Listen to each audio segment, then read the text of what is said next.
दोस्तों, आज हम सुनने जा रहे हैं the sign of the four कहानी का हिंदी सारांश। इसके लेखक है मशहूर सर आर्थर कोनन डॉयल। यह कहानी रहस्य, विश्वासघात और दोस्ती से भरी हुई है। इसमें हमें मशहूर जासूस शेरलॉक होम्स और उनके मित्र डॉक्टर वाटसन का एक रोमांचक केस देखने को मिलता है। तो चलिए कहानी को हम आगे बढ़ाते हैं। कहानी की शुरुआत लंदन के बेकर स्ट्रीट से होती है, जहां शेरलॉक होम्स अपने दोस्त वाटसन के साथ अपने अनोखे स्वभाव के अनुसार एक नए केस की प्रतीक्षा कर रहे होते हैं। उसी समय एक युवा महिला मेरी वाटसन उनसे मिलने आती है।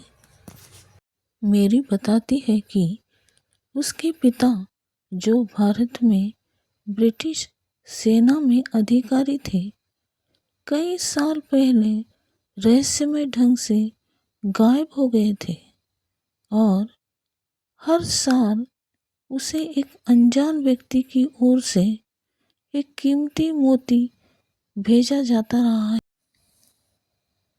अब उसे एक पत्र भी मिला है, जिसमें उसे एक गुप्त स्थान पर आने के लिए कहा गया है। डॉक्टर वाटसन मेरी की सुंदरता और सादगी से प्रभावित हो जाते हैं। यहीं से कहानी में हल्का सा रोमांस भी शुरू होता है। मेरी, वाटसन और होम्स तय स्थान पर पहुंचते हैं। वहां उन्हें एक व्यक्ति थीडियस शॉल्टो मिलता है। वह बताता है कि उसके पिता और मेरी के पिता भारत में एक साथ थे। वहां उन्हें एक विशाल खजाने के बारे में पता चला था, लेकिन लालच और विश्वासघात के कारण हालत बिगड़ गए। मेरी के पिता की मृत्यु हो गई और शोल्टो के पिता ने खजाना अपने पास रख लिया। अब शोल्टो बताता है कि खजाना आखिरकार मिल गया है और वह उसे मेरी के साथ बांटना चाहता है।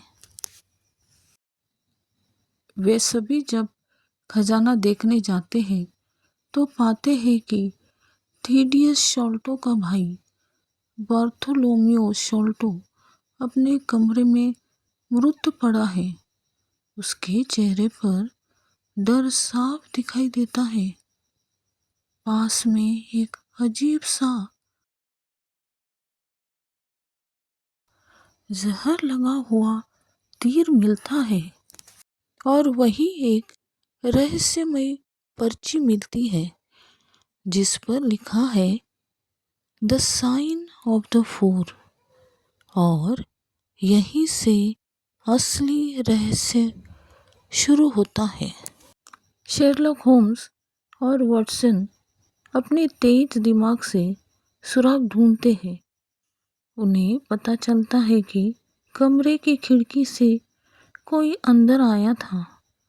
पैरों के निशान बहुत ही अजीब थे।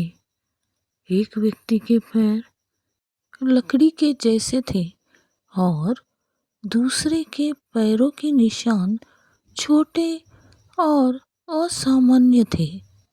होम्स अपने कुत्ते टोबी को अपने साथ ले लिया और सुराग पकड़ने में उसकी मदद ली और पीछा करते हुए थेम्स नदी तक पहुंच गए। कहानी का सबसे रोमांचक हिस्सा अब आता है। होम्स और वाटसन नाव लेकर थेम्स नदी में अपराधियों का पीछा करते हैं। अपराधी एक स्टीमर बोट में भाग रहे होते हैं। यह पीछा बहुत ही रोमांचक होता है। गोलियां चलती है, नावें तेज गति से दौड़ती है और अंत में अपराधियों को पकड़ लिया जाता है। पकड़े गए अपराधी का नाम जोनाथन स्मॉल होता है। वह बताता है कि भारत में वह और 3 अन्य लोगों ने एक खजाना पाया था। उन्होंने एक समझौता किया था जिसे वे द साइन ऑफ द 4 कहते थे, लेकिन विश्वासघात हुआ और स्मॉल को जेल हो गई।